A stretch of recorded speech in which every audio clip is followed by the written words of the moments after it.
It's empty, Gale. The film begins with Colt Seavers, a veteran stuntman with a penchant for taking risks, reflecting on the legacy of his profession.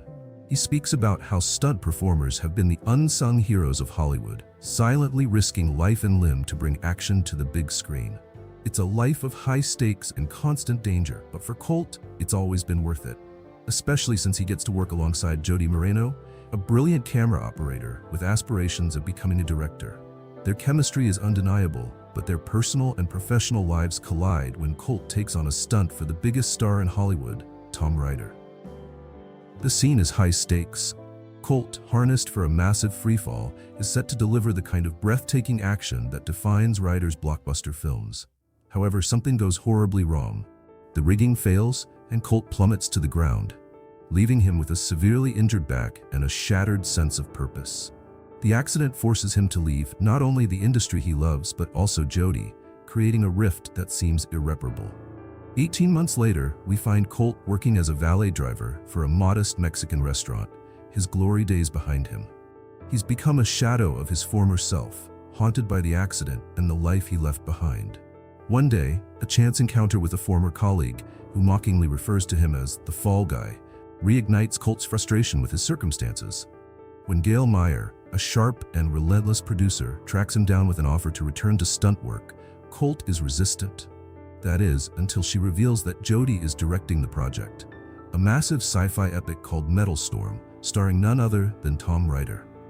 Despite his trepidation, Colt agrees to join the production, heading to Sydney to reunite with his former crew. But things are far from smooth.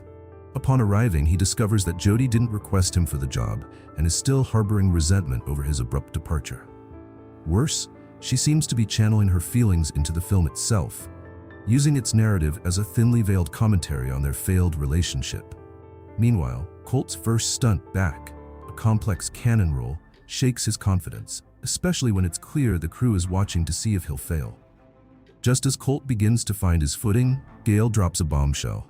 Tom Ryder has disappeared under mysterious circumstances, leaving the production in jeopardy. Worse, Tom's entanglements with dangerous people threaten to derail the film entirely. Gale tasks Colt with finding Tom and bringing him back before the production is canceled, a mission Colt takes on reluctantly, driven by his lingering feelings for Jody and his desire to see her succeed. Colt's investigation takes him on a whirlwind adventure through Sydney's underworld. He starts by visiting Tom's penthouse, where he encounters Iggy Starr, Tom's girlfriend, and Metal Storm co-star. Iggy points Colt toward a nightclub frequented by Tom's drug dealer, Dune. When Colt arrives, Dune laces his drink with hallucinogens, leading to a surreal and chaotic brawl with Dune's henchmen. Colt escapes, only to find another lead, a cryptic fruit platter that turns out to be the key to Tom's hotel room. At the hotel, Colt uncovers a horrifying truth. Another stuntman, Henry Herrera, has been killed, his body left in a bathtub filled with ice. Colt calls the police, but when they return to the room, the body is gone. The situation becomes even murkier when Colt learns that deepfake technology is being used to manipulate footage, framing him as the murderer. As the production of Metal Storm continues, Colt works alongside his old friend Dan Tucker, the film's stunt coordinator, while cautiously rebuilding his relationship with Jody. The two share moments of vulnerability, but their progress is interrupted when Colt uncovers damning evidence. A video on Tom's phone showing him accidentally killing Henry during a drunken stunt attempt. The discovery reveals a conspiracy orchestrated by Gale, who has been covering up the incident to protect Tom and the film. Colt's efforts to expose the truth put him directly in the crosshairs of Tom's head of security, Dressler, and his team of goons. After a high-octane chase through Sydney, Colt is captured and brought face-to-face with Tom on a yacht. Tom confesses to orchestrating Colt's original accident out of jealousy and reveals that Gale is framing Colt for Henry's murder. Left for dead, Colt manages to escape, but his name is smeared in the media, and he is presumed to have committed suicide. Refusing to give up, Colt sneaks back onto the Metal Storm set in disguise. He reveals himself to Jody, who finally believes his innocence.